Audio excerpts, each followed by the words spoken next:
बिस्मिल्लाहिर्रहमानिर्रहीम। सबसे पहले आप सबको बहुत ईद मुबारक। अच्छे एंकर पर्सन वो होता है जिसे पता हो कब बोलना है और कब चुप होना है। जिसे ये पता ना हो उसे सीनियर एंकर कहते हैं।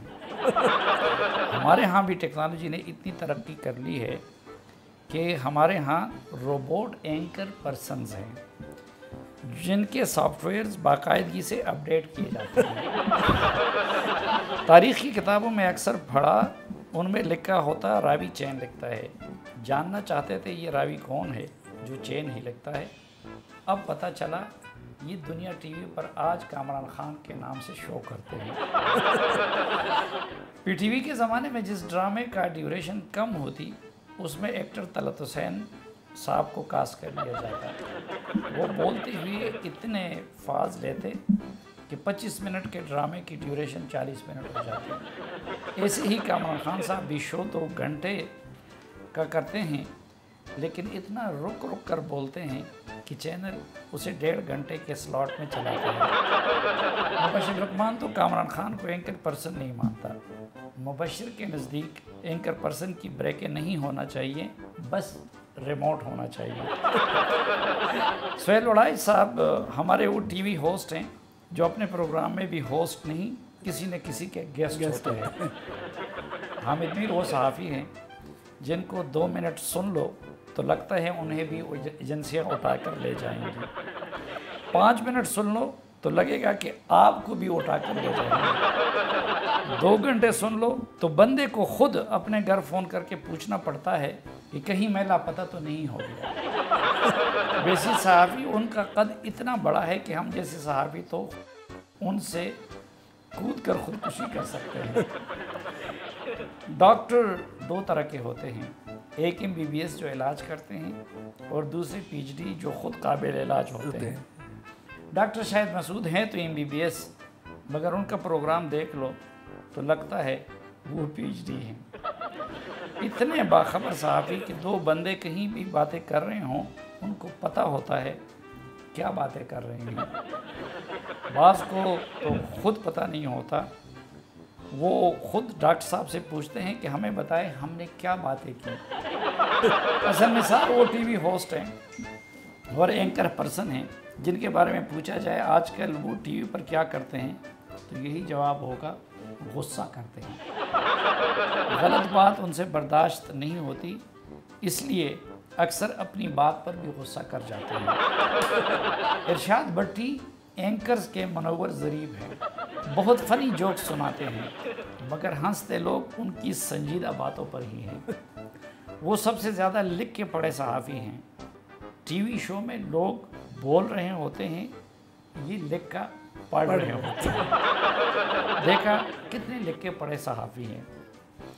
तरतीब का इतना ख्याल रखते हैं, कोई जो मर्ज़ी सवाल करे जवाब उसी तरतीब से देंगे जिस तरतीब से जवाब याद किए हैं। मुबशिर लुकमान तो जब एंकर पर्सन नहीं बने थे तब भी एंकर पर्सन ही थे। किसी को दुआ भी यूँ देते जैसे धमकी दे रहे हैं। किसी को चाय की ऑफ़र भी कर दे तो बंदा मोहब्बत से नहीं पीता, इस डर से पीता है कि ना पी तो FIR ना कटे। एंकर पर्सन में वसीम बादामी सबसे अच्छा सेल्समैन है। वो गैर मुस्लिमों को मुसल्ले बेच सकते हैं। ऐसी पर्सनैलिटी कि आपने 20 मरतबा भी देखा हो फिर भी देखकर सोचेंगे कि कहाँ देखा है। बादामी रमज़ान ट्रांसमिशन हो, कॉमेडी शो हो, सियासी शो हो, गेम शो हो, कोई भी शो हो, ऐसे करता है कि देखने वाले को पता नहीं चलता कि क्या कर रहा है। एंकर पर्सन आसमा शिराजी ने ऐसी मर्दानावार सहाफ़त की है कि अब तो उनकी आवाज़ भी मर्दाना लगने लगी है। जैस्मीन मंजूर वो एंकर पर्सन है जिसका शो शादीशुदा नहीं देखते, क्योंकि उन्हें हर 5 मिनट बाद लगता है जैसे बीवी ने डांटा है। गरीदा फारूकी के बारे में बिलाशुबा ये कहा जा सकता है कि वो ऐसी एंकर पर्सन है जिसे सबसे ज़्यादा देखा जाता है, क्योंकि उसके प्रोग्राम में मेहमान भी बोल रहे हों कैमरा गरीदा फारूकी पर ही रहता है। कहा जाता था एंकर पर्सन बहुत बदतमीज़ी करते हैं। ये क्रेडिट इमरान खान को जाता है कि उन्होंने ऐसे स्पोक पर्सन रखे हैं कि अब कोई ये बात एंकर्स को नहीं कर सकता। ये तहरीर है जनाब डॉक्टर मोहम्मद यूनुस भट्ट साहब की, और भट्ट साहब किसी तारुफ के मोहताज नहीं, किताबें भी उनकी पहचान हैं, बहुत सारे ड्रामे भी उन्होंने लिखे हैं। बहुत ज़्यादा जिससे उम्मीदें वाबस्ता थी वो हम सब उम्मीद से है था, और अब भी हमें उम्मीद है कि हम सब उम्मीद से है कब दोबारा शुरू होगा। तो डॉक्टर यूनुस भट्ट साहब हमारे साथ हैं। डॉक्टर साहब पहले तो ये बताइए, इसमें इस गरीब का जिक्र नहीं है, आप ना मुझे एंकर समझते हैं ना सहाफ़ी समझते हैं। ये जो है ये ज़्यादातर है सीनियर एंकर्स। लेकिन आप खुद बड़े क्यों नहीं होते? मैंने बड़ी कोशिश की है बड़ा होने की। हाँ, बड़ा काम किया। हाँ, लेकिन जो है फिर भी बड़ा नहीं हो सका, जवान ही रहा हूँ। मेरी और आपकी दोस्ती को 23 साल हो गए ना। 23 साल हो गए। हाँ, मैं उसके बाद जवान भी हो गया, फिर बूढ़ा भी हो गया, आप उसी तरह बड़े ही नहीं होते। ये क्या राज है? आप तो अब दोबारा बूढ़ा हो गए फिर दोबारा जवान होने की कोशिश कर रहे हैं। नहीं, बुढ़ापे के बाद देखिए बचपन आता है। मर्द जो होता है ना, मर्द की उम्र वही होती है जो वो महसूस करता है। हाँ, इसकी वजह ये आपकी शैतानियाँ तो नहीं है, क्योंकि ये सब कुछ शैतानियाँ ही शैतानियाँ हैं ना। कोई नाम आपने सीधा रखा है तो काम भी कोई सीधा नहीं करते। काम भी जो है सीधे करने की कोशिश करते हैं, लेकिन कॉमेडी है क्या? हाँ, काम आम सी चीज़ को नए एंगल से देखना। अच्छा, तो उसमें होता है कि आप एक पॉजिटिविटी हर चीज़ में तलाश कर लेते हैं और ख़ुद भी खुश रहते हैं, दूसरों को भी खुश रखते हैं। नहीं, इसका मुझे राज बताओ, क्या खाते हैं, क्या करते इसका हैं? खाने से 23 साल पहले जैसे हम मिले थे आज भी आप वैसे ही। इसका खाने से ताल्लुक नहीं है। हाँ, गाने से ताल्लुक। इसका गाने से भी ताल्लुक नहीं है। इसका ताल्लुक सिर्फ इस बात से है कि आप खुद भी खुश रहें और दूसरों को भी खुश रखें। और खुशी एक ऐसी चीज़ है कि ये डायरेक्ट नहीं है, ये इनडायरेक्ट है। अच्छा, दूसरों को खुश रखेंगे तो फिर आप भी खुश रहेंगे, मुतमईन रहेंगे। नहीं, दूसरों को तो आप खुश रखते हैं अपनी तहरीरों के ज़रिए और अपने प्रोडक्ट्स के ज़रिए, लेकिन ख़ुद तो आप बड़े संजीदा रहते हैं। वो जो है वैसे मैं एक संजीदा आदमी हूँ। अक्सर ये होता है कि जो मुझे बहुत अरसा से, बहुत सारे मेरे दोस्त ऐसे हैं कि जिनको ये नहीं पता कि मैं मज़ाक लिखता हूँ या कॉमेडी लिखता हूँ। हाँ, और वो थोड़ा सा हैरान भी होते हैं कि अच्छा आप जो है आम लाइफ में तो बिल्कुल नहीं हंसाते। खुला तजाद हुआ ना कि दूसरों को खुश रखते हैं, क्रिएशन जो है वो दरख्त जो होता है, गुलाब का दरख्त जो होता है उसमें पौधों से, उसकी टहनियों से थोड़ी खुशबू आती है, उसके फूलों से आती है। क्रिएशन जो होती है आपकी क्रिएटिविटी से आती है ना। तो इंसान और उसकी तख्लीक मुख्तलिफ होती हैं। बहुत सारे आप देखें बड़े बड़े जो शायर अदीब और सारे, लेकिन दरख्त बड़ी मुशक्क़त से गुजरती है, अपना सीना चीरती है, तब वो फूल प्रोड्यूस करती है। हाँ। लेकिन आपने शुरू में कहा कि मैं दूसरों को भी खुश रखता हूँ और ख़ुद भी खुश रहता हूँ, तो खुद कैसे खुश रहते हैं? उसमें होता है ना कि एक काम जो होता है जो आपके लिए बड़ा ही आसान होता है, जिस काम के लिए आप बने होते हैं ना, वो काम एक ऐसा होता है कि वो काम नहीं होता। मैंने मेडिकल डॉक्टर था तो मैंने मेडिकल इसलिए छोड़ दी कि मेरी 24 घंटे या 48 घंटे जब ड्यूटी होती थी मैं थक जाता था। और मैं जब लिखता हूँ तो मैं 3-3, 4-4 दिन मुसलसल लिखता रहूँ तो मैं थकता नहीं हूँ। सो ये मेरा काम नहीं है, ये मेरा प्लेयर है। अच्छा, मेरा जो है वो बड़ी गुड लक होती है कि आप वो काम कर रहे हैं जिस काम से आपको रिलैक्सेशन मिल रही है। पछतावा नहीं है कि नहीं वो डॉक्टरी छोड़ के रूहानी डॉक्टर बन गए? नहीं, मैं जो है वो काम कर रहा हूँ जो मुझे अच्छा लगता है। और ज़िंदगी में जो होता है आदमी को वो करना चाहिए जो उसका करने को दिल चाहता है। मैं एक जो है मैं साइकेट्री मैंने की और मैं बाहर जा रहा था स्टडी के लिए, तो मेरा गला ख़राब हुआ। मैं एक अपने प्रोफेसर जो था उसके पास गला दिखाने चला गया, तो सर्जी मेड में वो बैठे हुए थे, ENT के स्पेशलिस्ट। तो उन्होंने रिसेप्शनिस्ट को कहा कि जब ये अंदर आए तो उसके बाद किसी मरीज़ को ना भेजना। मैं अंदर गया, उन्होंने अंदर से कुंडी लगाई और अपने बैग से गज़लें निकाली और मुझे सुनाना शुरू कर दी। अच्छा, मैं उनकी गज़लें सुन के परेशान हो रहा हूँ, सोच रहा हूँ मैं कि यार एक वक्त आएगा मैं 7 साल के बाद, 5 साल के बाद एक बड़ा साइकेट्रिस्ट प्रोफेसर बन के आऊँगा और इसी तरह कोई मरीज़ घेरूँगा कि वो मेरी तहरीरें सुने, मेरी कॉमेडी सुने। तो फिर मैंने डिसाइड किया, मैंने कहा एक ज़िंदगी है, इसमें वो करो जो करने को दिल चाहता तो उस सूरत में सिर्फ मरीज को सुनाते हैं, आप तो पूरी दुनिया को सुना रहे हैं। है। ही मुझे जो है मेरे साथी सीनियर प्रोफेसर्स ने कहा, उसने कहा कि आप साइकेट्रिस्ट बनेंगे तो दुनिया में कितने साइकेट्रिस्ट हैं जो मज़ाहनगार हैं, तो उससे आपका काम बढ़ेगा। लेकिन मुझे जो है वो अब आप पूरी सोसाइटी को देखते हैं, उसको मजाक की शक्ल में उसका तज्जिया करते हैं। आपको पाकिस्तानी कौम में कोई ऐसा बंदा नज़र आता है जो ज़हनी मरीज़ ना हो? पाकिस्तानी कौम जिन हालात से गुजरी है ना, यही कौम है जो आज भी जो है हंस लेती है, हंस सकती है। बल्कि ये जो है मतलब लाहौर तो वो कौम है, 65 की जब जंग होती है तो ये जंगी जहाज़ देखने छतों पे पहुंच जाते हैं। तो हमारी जो कौम है तो बहुत ज़िंदा दिल, तभी तो इतना कुछ बर्दाश्त कर रही है जितनी स्ट्रेस से निकल रही है। मेरी एक ख्वाहिश है कि पाकिस्तान का जो भी वज़ीर बने और वो वज़ीर आज़म बने, उसका मेडिकल जो है ना सर्टिफिकेट वो ज़रूर होना चाहिए मेंटली, कि ये मेंटली नॉर्मल है। अभी तक जो गुजरे हैं, हाँ, उनमें कोई नॉर्मल नज़र आया आपको? मतलब जो यही तो मसला है कि हमें जो है वो कुछ नॉर्मल लोग हमें मिले ही नहीं, और वो कुर्सी ऐसी है, उस कुर्सी पे बैठ के जो वैसी जो है नॉर्मलिटीज़ ज़्यादा हो जाती हैं। अच्छा, ये पहले से ज़हनी मरीज़ होते हैं या कि फिर वज़ीर आज़म की कुर्सी पे बैठने के बाद बन जाते हैं? आपका क्या ऑब्जर्वेशन है? अच्छा, इसमें जो है दो हैं नुक्ता नज़र। एक तो नुक्ता नज़र है कि वो कुर्सी और उसके इर्द गिर्द के लोग ऐसे हैं कि वो आपको वैसा ही बना देते हैं। यहाँ से जो है वो जाता तो सलीम साफ़ी है, उस कुर्सी पे जब बैठता है तो वो इमरान खान और शहबाज शरीफ ही होता है, वो सलीम साफ़ी नहीं रहता। एक मुख्तसर सी ब्रेक, वापस आएंगे तो डॉक्टर साहब के साथ कुछ मज़ीद खूबसूरत गुफ्तगू होगी।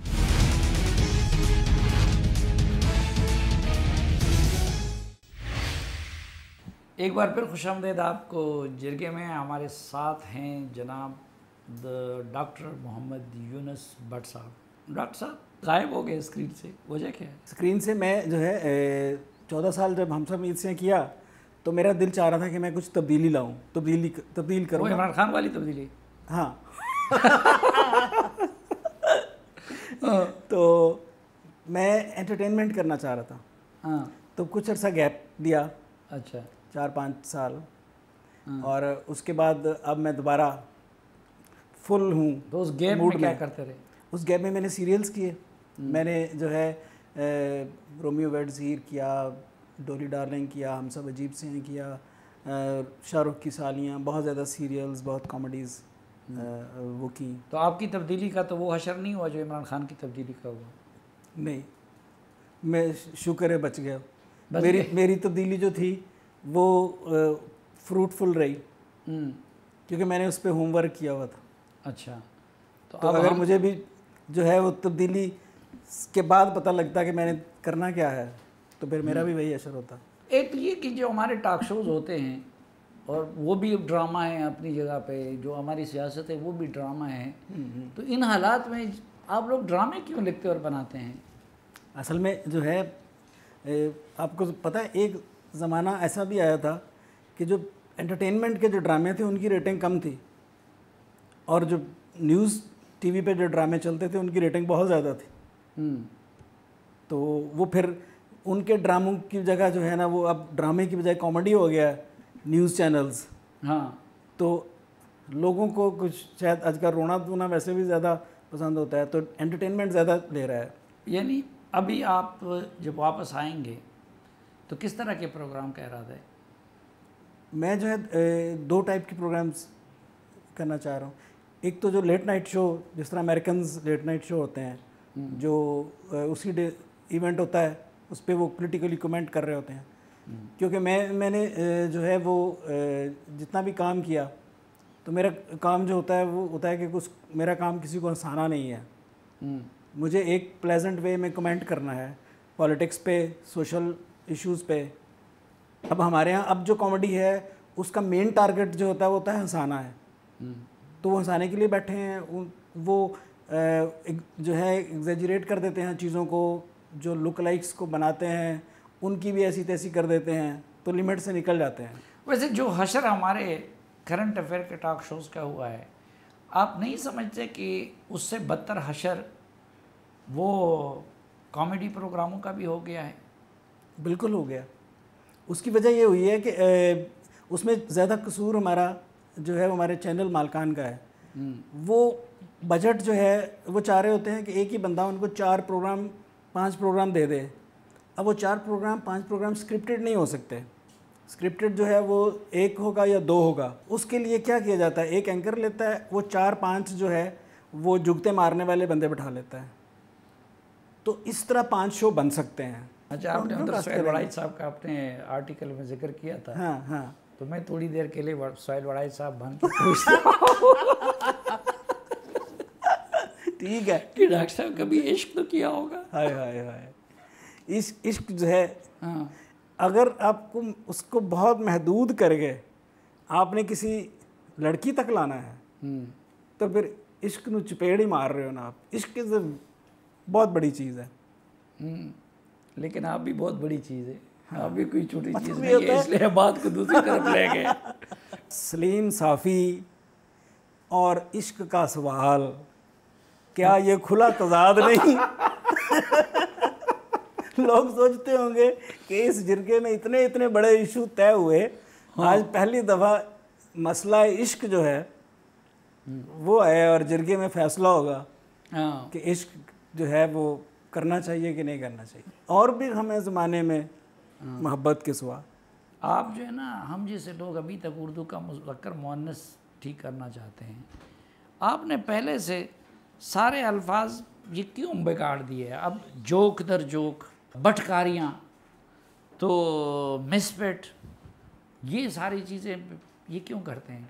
किताबों का नाम भी इस तरह। ये जब मैंने शुरू में लिखना शुरू किया था ना, इब्तदाई दौर में, तो मुझे लगता था कि हर लफ्ज़ जो है उसके अंदर एक बहुत मानी और बहुत डिफरेंट टाइप के मानी छुपे हुए हैं। तो उनको जैसे वो उधर मुख्तलिफ बॉक्सेस हैं, मुझे वो लफ्ज़ एक बॉक्स लगता था, मैं उसको खोलना चाहता था, उसकी परतें देखना चाहता था। तो वही एक जो है एक मेरा राइटिंग स्टाइल बन गया। और इसी ने मुझे शुरू में जो रजिस्टर हुआ वो इसी वजह से शुरू हुआ कि मैं लफ्ज़ों को जो है वो तोड़ फोड़ के नए मानों में उसको कन्वर्ट कर देता था। हमारे मुल्क में कोई स्टैंडर्ड का मज़ाक और लिखना बंद हो गया है। यूनुस भट्ट के सिवा बड़े नाम उस तरह हमें नज़र नहीं आते, इसकी क्या वजह है? देखिए, कोई भी चीज़ जो होती है बंद नहीं होती। होता यह है कि जो चीज़ बिक रही होती है उस तरह की चीज़ें जो है मार्केट में आना शुरू हो जाती हैं। तो जो चैनल्स ने जिस तरह का मज़ा जो है वो चैनल्स ने इसलिए सेलेक्ट किया कि उनको अपने स्लॉट भरने हैं, उनको 11 से 12 एक प्रोग्राम देना है और वो एक म्यारी मज़ाक का प्रोग्राम जो होता है। अब देखें, सैटरडे नाइट लाइव जो है दुनिया का इतना बड़ा प्रोग्राम, उसके भी सीजन्स आते हैं। वो एक साल उसके जो है कुछ महीने करते हैं, फिर गैप लेते हैं, फिर उसकी क्वालिटी मेंटेन रखते हैं। और जो लेट नाइट शोज़ हो रहे हैं वहाँ, उनकी टीम्स 30-30 लोगों पे मबनी है, जो राइटर्स पे मबनी होती हैं, जो डेली कंटेंट जो होता है उस पर वर्क करते हैं। तो वो एक बहुत बड़ा ह्यूज बजट चाहिए होता है एक म्यारी प्रोग्राम करने के लिए। अब जिस तरह के प्रोग्राम चैनल्स जितने कम पैसों पे करवाना चाह रहे हैं, उसमें फिर वो होता है कि उसमें कोई क्वालिटी कंट्रोल नहीं हो सकता, तो मज़ा नहीं गिरा। तंज़ और तज़हीक में क्या फ़र्क है डॉक्टर साहब? तंज़ और तज़हीक में ये फ़र्क है कि अगर आपके बारे में मैं तंज़ करूं तो आपके चेहरे पे मुस्कुराहट आए और आपके मुखालफ के चेहरे पे वो हंस रहा हो। और तज़हीक ये है कि आपको उस पर गुस्सा आए और आपका मुखालफ जो है वो उस पे जो है वो समझे कि उसकी दुश्मनी शायद पूरी हो गई है। क्योंकि तज़हीक जो है, इंसल्ट एक फॉर्म ऑफ कॉमेडी है, लेकिन हर माशरा जो होता है उसके अपने लेवल्स कॉमेडीज़ के फॉर्म होते हैं। आप नहीं समझते कि हमारे कॉमेडी शोज़ जो हैं या जो प्रोग्राम है उसमें तज़हीक बढ़ गई है और तंज़ कम हो गया है, मज़ाक कम हो गया है? मज़ाक इसलिए कम हुआ है ना कि ये सारे इंसल्ट बेस्ड हैं। जो ये लोग जो आए थे ये थिएटर से आए, और थिएटर जो होता है वो दुनिया में भी मेनली जो कमर्शियल थिएटर होता है वो उसमें इंसल्ट बेस कॉमेडी की एक बड़ी लो लेवल की एक फॉर्म है, जिसमें जो इंसल्ट बेस होती है, जो उसके बॉडी पार्ट्स पे और उस पे चेहरे पे, उस पे कलर्स पे। असल में ये जो मशहूर लोग हैं ना, ये जो कुछ भी करते हैं ना, लोग उनको फॉलो करते हैं। एक मुख्तसर सी ब्रेक, वापस आएंगे तो गुफ्तगू का सिलसिला जारी रखेंगे।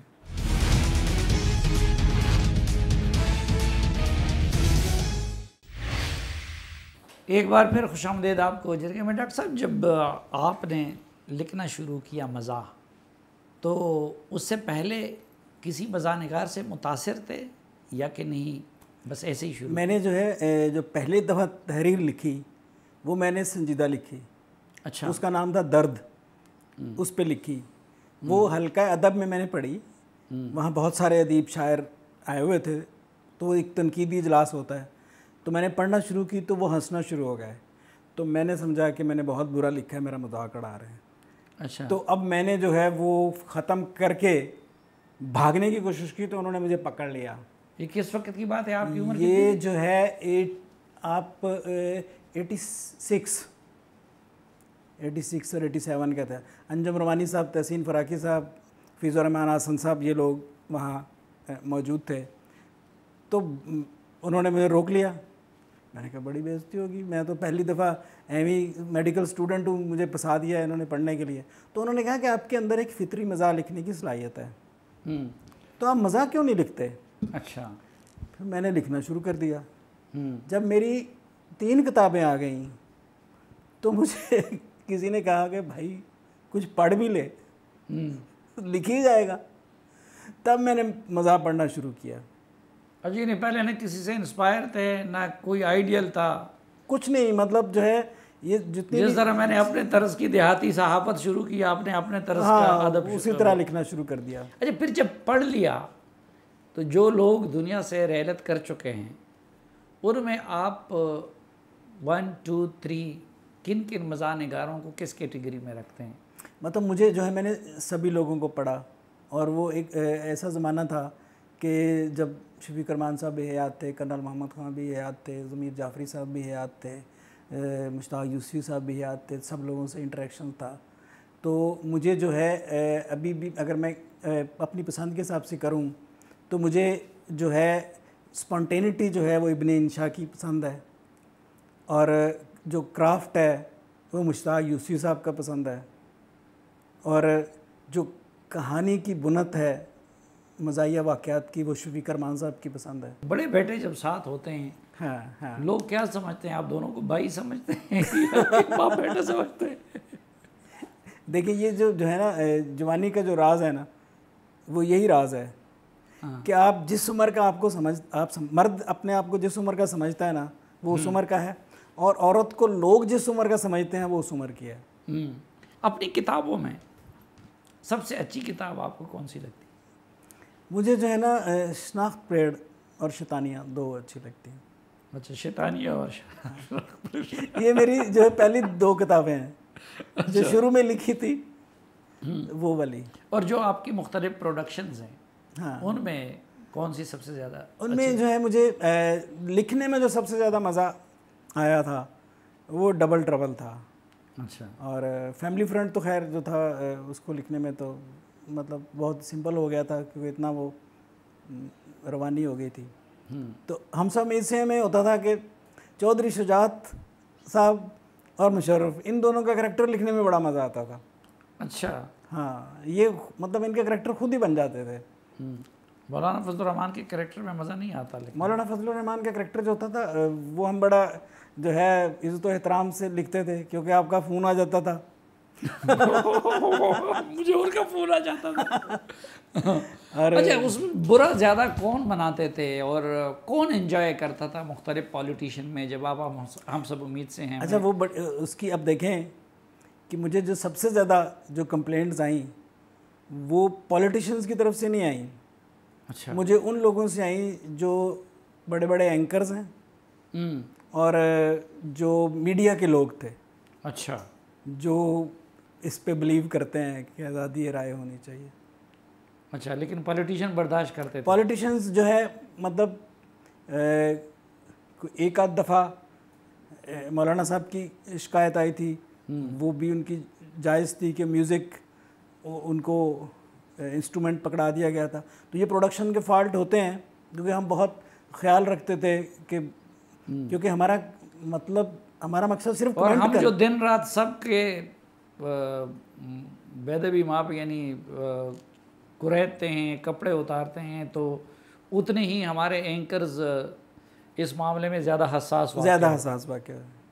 अच्छा, इवन जो है वो तालिबान जो है उस पर हम एक सेगमेंट किया करते थे ना कि तालिबान टीवी शो, कि अगर तालिबान का चैनल होगा, तालिबान चैनल, कि वो किस टाइप के प्रोग्राम्स करेंगे। तो उसमें बड़े मज़े की चीज़, एक वो हमने किया था कि हदीका कियानी जो थी, अनाउंसमेंट होती है कि अब तालिबान टीवी से हदीका कियानी जो है ना गाना पेश करेंगे।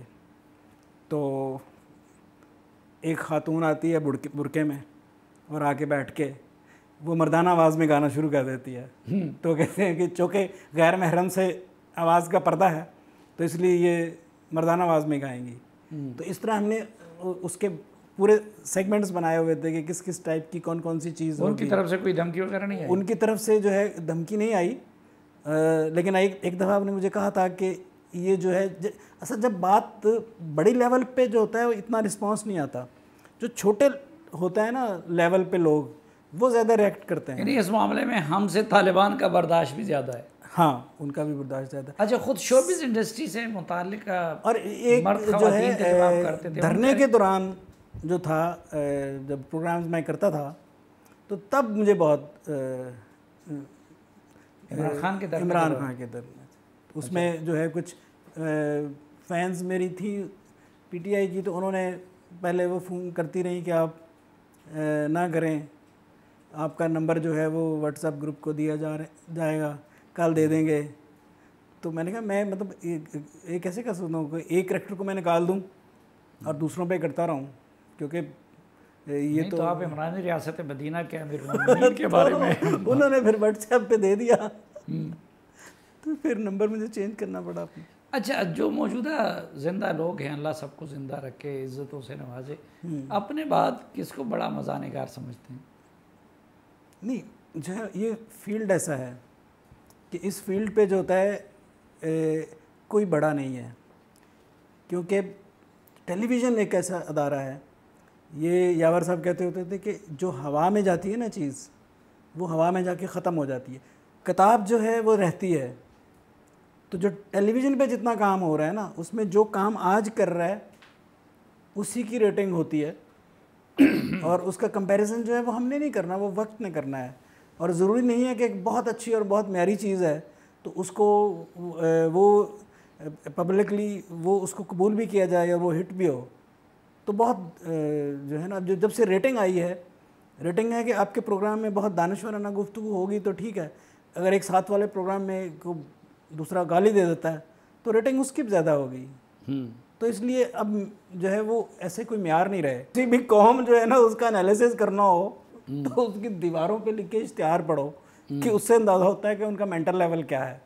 और चौक में खड़े होकर उनकी ट्रैफिक देखो तो उससे पता लगता है कि ये इसमें नज़्म ज़ब्त कितना है। ये आपके साथ बड़े बड़े एक्टर्स और एक्ट्रेसेस ने काम किया।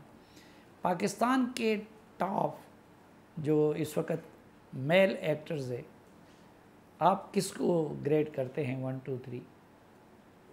असल में ये ग्रेडिंग जो है वो फिर होता है कि किस किस ने आपके साथ काम किया, जो आपके साथ काम किया। हाँ, तो मेरे यहाँ जो मेल्स में किया तो फ़िरोज़ जो है, फ़िरोज़ हाँ बहुत अच्छा आउटस्टैंडिंग परफॉर्मेंस उसकी होती है।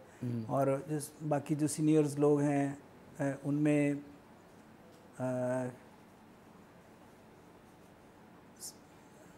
और कौन सा मेल है भाई, फीमेल ही ज़्यादा मेरे साथ काम करते हैं। फीमेल्स बता दें। हाँ, उसमें जो है सीनियर्स में जो है वो सबा हमीद और जो है हिना दिलपजीर, और यंगर लॉर्ड है उसमें सबा कमर, बहुत आउटस्टैंडिंग एक्ट्रेस है। मैं आपने क्या देखा है या भूलियाँ बनाने में, उसमें कौन ज़्यादा टॉप पे है हमारी जो मौजूदा लॉट है?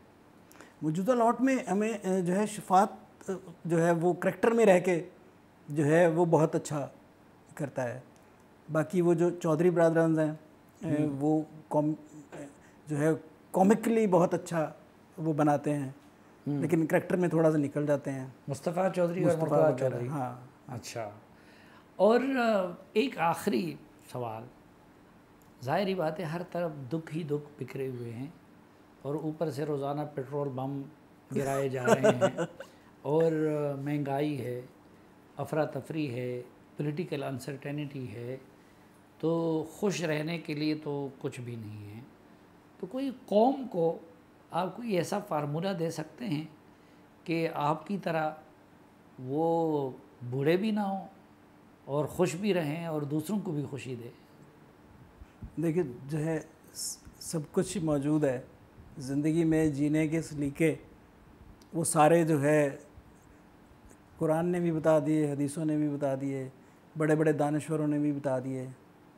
अब आपको जो ये करना है कि आपने उनमें से कौन सा अडाप्ट करना है।